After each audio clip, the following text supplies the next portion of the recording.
Mbrëma të nderuar shikues, ky është edicioni qendror i lajmeve këtu në Radio Televizionin Ora News. Menjëherë ju njoh me disa prej titujve kryesor.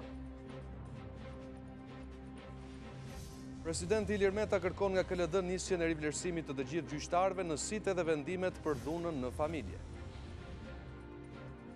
Shefat e ushtrive të vendeve të NATO-s mblidhen në Shqipëri diskutojnë mbi stabilitetin dhe situatën e sigurisë në Ballkanin Perëndimor.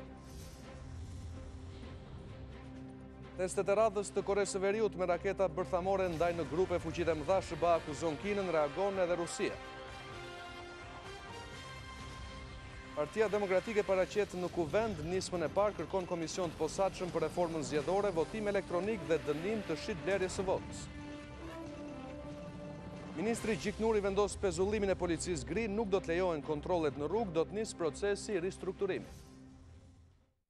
Të nderuar shikues, do të vjojmë tani mëngjesisht me zhvillimet kryesore të ditës. Autoritetet më të larta ushtarake të NATO-s mbërritën në Tiranë për të diskutuar mbi stabilitetin dhe situatën e sigurisë në Ballkanin Perëndimor.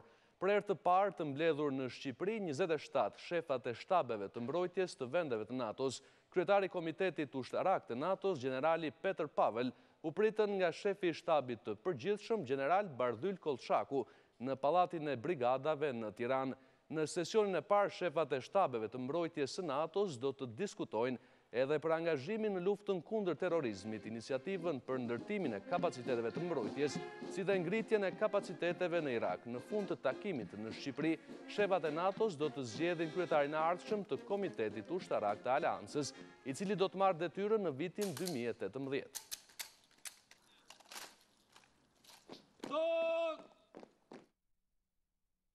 KLD ka qëndruar gati 120 minuta për të marrë vendime të rëndësishme, por presidenti Meta, njëkohësisht edhe kreu i këtij institucioni pas mbledhjes, tha se përfundimi në kohë të shpejtë i reformës në drejtësi do të thotë se ka vullnet për bashkëpunim për të plotësuar të gjitha detyrimet që ka ky institucion deri në krijimin e institucioneve të reja kushtetuese. Meta nënvizoi edhe rëndësinë e zbatimit të ligjit të vettingut. Këshilli i Lartë i Drejtësisë do të japë ndihmën e duhur në procesin e vettingut. Kjo është pohuar nga presidenti i Republikës Ilir Meta pas daljes nga mbledhja e Këshillit të Lartë të Drejtësisë, e cila u mblodh për herë të parë në drejtim të tij. Meta tha se kalimi në sistemin e ri të drejtësisë ngelet një sfidë.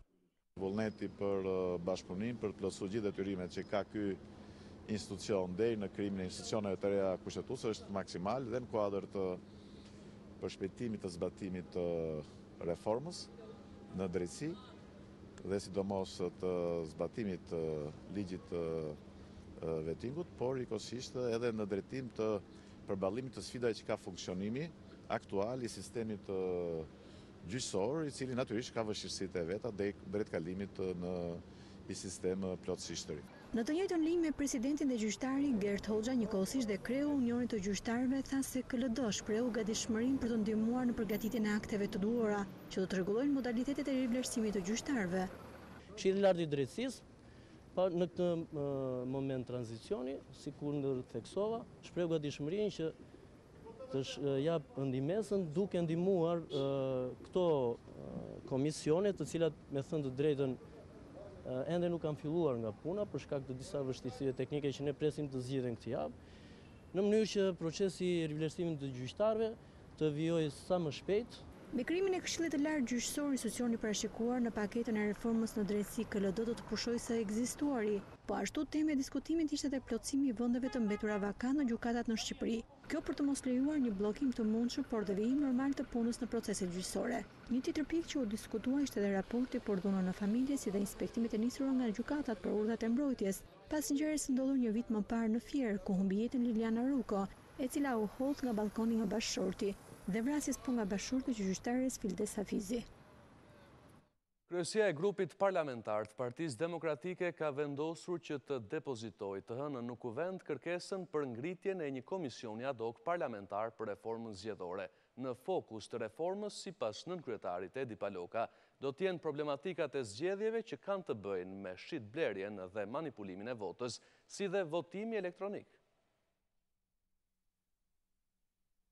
Partia Demokratike do të kërkojë të hënën kuvendin ngritjen e një komisioni ad hoc për reformën zgjedhore. Vendimi është marrë në mbledhjen e kryesisë së grupit, ndërsa sipas nënkryetarit Edi Paloka, Reforma në fokus do të ketë problematikat e zgjedhjeve, që ka të bëjë me shitblerjen dhe manipulimin e votës, si dhe votimi e numërimi elektronik. Reforma zgjedhore do të jetë fokusi kryesor i Partisë Demokratike dhe i grupit parlamentar, kështu që ne menjëherë do të bëjmë kërkesën për ngritjen e një komisioni ad hoc për reformën zgjedhore, një komision i cili ndër tjera do të ketë si pikë kryesore apo të rëndësishme votimin dhe numërimin elektronik. Gjithashtu, demokratët do të rrasin në seancë dëgjimore një pjesë të ministrave për të informuar më në detaj për ristrukturimin e ministrive. Një strukturë që, siç e kemi thënë dhe në seancën e parë, është ngritur vetëm me dy qëllime.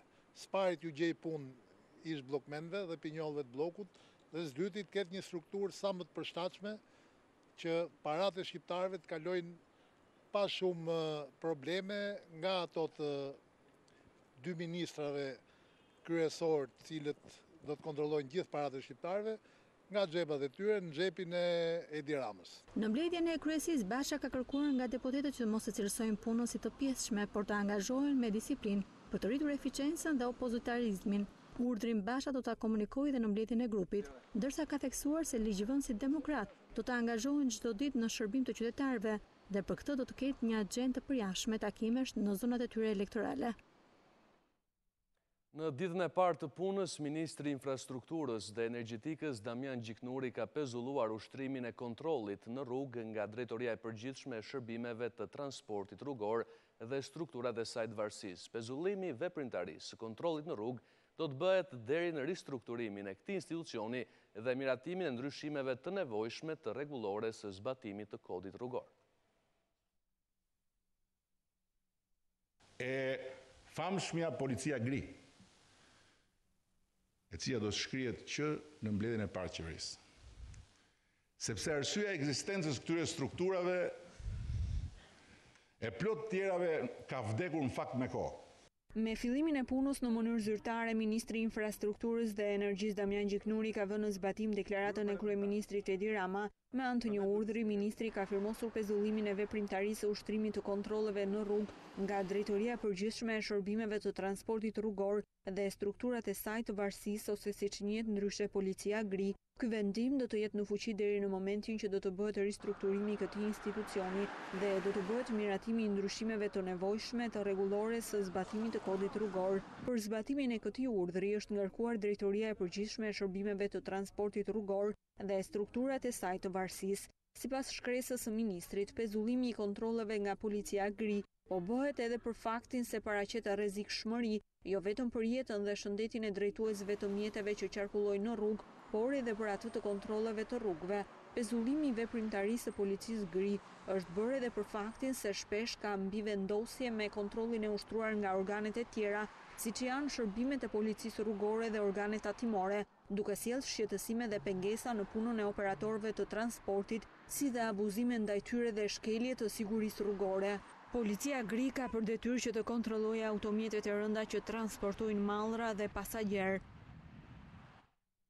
Policia dhe prokuroria vjojnë operacionet në të gjithë vendin për sekuestrimin e pronave të vendosura nga aktiviteti kriminal. Gjatë kësaj të premtej është sekuestruar një apartament në Tiranë dhe një shumë parash prej afro 15 milion lekësh në Elbasan. Një apartament në Tiranë është vënë në sekuestra, ndërsa pronari i saj është arrestuar në Spanjë për vjedhje dhe pastrim parash. Sekuestri është bërë me kërkesë të prokurorisë së Kurbinit ndaj shtetasit Gjon Gjezaj. Sipas organit të akuzës, kërkesa është bërë në bazë të informacionit policor dhe të dhënave nga autoritetet spanjolle. Organi i akuzës sqaron se në bazë të veprimeve hetimore janë zbuluar 3 kontrata porosie për blerje apartamentesh në Tiranë, me vlerë totale rreth 130.000 euro, por nga hetimi rezultoi se pron faktike është vetëm një apartament me vlerë 41.800 euro në zonën e Kasharit në Tiranë, ndërsa 2 kontratat e tjera të porosisë referohen 2 apartamenteve, të cilat nuk ekzistojnë pasi firma e ndërtimit ka falimentuar. Mësohet se prokuroria e Kurbinit ka nisur hetimin për këtë rast në muajin mars 2017, ndërkohë një tjetër sekuestrim është bërë në Elbasan. Operacioni koduar Vjesht 2017 ka vendosur në sekuestër preventive një shumë monetare me vlerë rreth 15 milion lek. Gjithashtu mësohet se janë ndaluar me vendim gjykate B. Koçia, 63 vjeç, dhe A. Koçia, 33 vjeç, banues në Elbasan, ndërsa janë shpallur në kërkim 2 persona të tjerë.